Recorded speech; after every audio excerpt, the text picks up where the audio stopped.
একটা গানের ব্যাপারে আমরা আজ পর্যন্ত কেউ বুঝতে পারছি না। যদি আপনি তো সঙ্গীত শিল্পী, যদি একটু আপনার পারমিশন থাকে আপনাকে যদি জিজ্ঞেস করতে পারি ওইটার ব্যাপারে। হ্যাঁ করো না। হ্যাঁ, যে গানটা আমরা এখন বিশেষ করে আমরা তো কেউ বুঝতে পারছি না, গ্রামের কেউ এটা বুঝতে পারছে না। কোন গানটা বলুন তো? কোনটা? যে গানটা আমার বৌদিমণিরা বাড়িতে কাজ করতে করতে বলেন, কমিটির বন্ধুরা বললেন যে ওইটা একটু আমরা শুনবো। আমি সেই কথাটাই এখন আপনাদের কাছে বলবো, আপনাকেই এখন বলবো। যে গানটা বৌদিমণিরা বাড়িতে কাজ করতে করতেও বলেন, তোমরা দেখো গো আসিয়া কমলায় নৃত্য করে থমকিয়া থমকিয়া।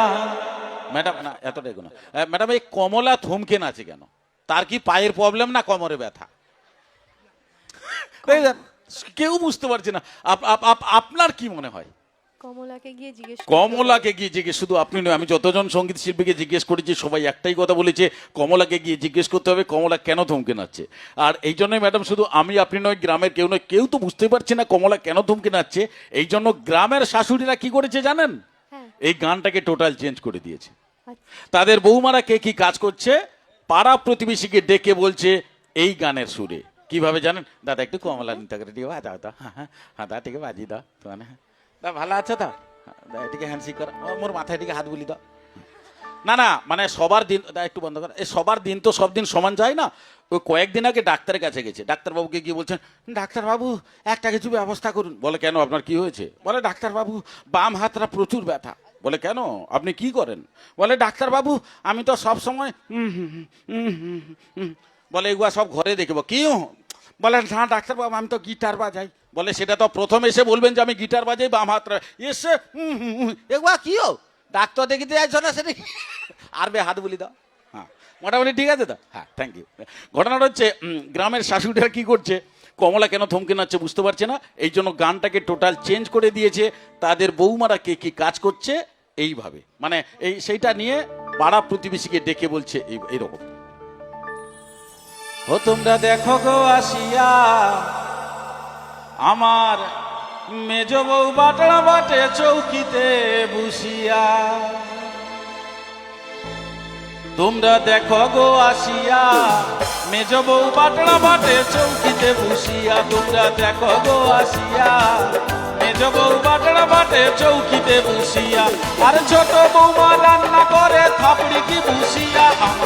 ছোট বৌমা রান্না করে থাপড়ি কি বসিয়া গো। মেজ বউ মেজ বউ মেজ বউ বাটলা বাটে চৌকিতে বসিয়া। তোমরা দেখো গো আসিয়া মেজ বউ বাটলা বাটে। ম্যাডাম ভালো লাগছে? হ্যাঁ খুব ভালো লাগছে। খুব ভালো। মানে ম্যাডাম এখানে তো শেষ নয়, আমি আগে কি বলেছি আরো বলুন তো? আছে? হ্যাঁ, পাড়া প্রতিবেশীর ব্যাপার না, হ্যাঁ, ও তারা কি হ্যাঁ, এত তাড়াতাড়ি ছেড়ে দেবে? সেও এক তারা কথা। বলছে আপনার মেজ বৌমা কাজ করছে, আপনার ছোট বৌমা কাজ করছে, আপনার বড় বৌমা কি বসে বসে খাচ্ছে? ম্যাডাম বলার কথা কিনা বলুন। হ্যাঁ, হ্যাঁ, হ্যাঁ, আপনি মহিলা মানে তো জানেন কোথায় কি খোঁচা দেওয়ার ব্যাপার থাকবে। এই জন্য থ্যাংক ইউ, এই যে বলে দিচ্ছেন এটাই সব থেকে বড় কথা। তখন শাশুড়ি মা বলছেন না না আমার বড় বৌমাও কাজ করে। বলে বড় বৌমা কি কাজ করে? বলে বড় বৌমা ঘরের যত হাঁড়ি কুড়ি মাঝি বকিলা তাড়াতাড়ি গো। ঘরের যত হাঁড়ি কুড়ি মাঝি বকিলা তাড়াতাড়ি গো।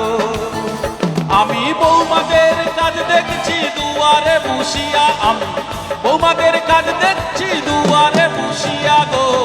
মেজ বউ মেজ বউ মেজ বউ বাটলা বাটে চৌকিতে বসিয়া। তোমরা দেখো গো আসিয়া মেজ বউ বাটলা বাটে চৌকিতে বসিয়া। ভাল লাগলে একটু হাতের তালি। আর যে সকল বৌদিরা হাতের তালি দিলেন না, আমাদের ইমন মিউজিক্যাল ইভেন্টের পক্ষ থেকে আশীর্বাদ, আপনারা জীবনে চৌকির উপরে বসে বাটনা বাটতে পারবেন না। তাহলে কি ভাবছেন গ্র্যান্ডার মেশিন? না না, কারেন্ট রইবেনই পাই যাবে। হ্যাঁ হ্যাঁ, তোমার গ্যারেন্ডার সব প্যারেন্টার যাবে। তাহলে বলবে না ভাই বাটা বাটবো কি করে? হ্যাঁ পদ্ধতি আছে, উপায়ও দিচ্ছি। বাটা বাটবেন আমার বাড়ির কাছে মদনার বউর মতো ভাঙা ইটার পুরে বসিয়া হাতের তালি দেওয়া। তো যাই হোক, একের পর এক গানের সঙ্গে একটু হাতের তালি হোক ম্যাডামের জন্য। ভালোই রিসিভ করলেন, বুঝতে পারলেন তো কত কষ্টের মধ্যে আমরা রয়েছি।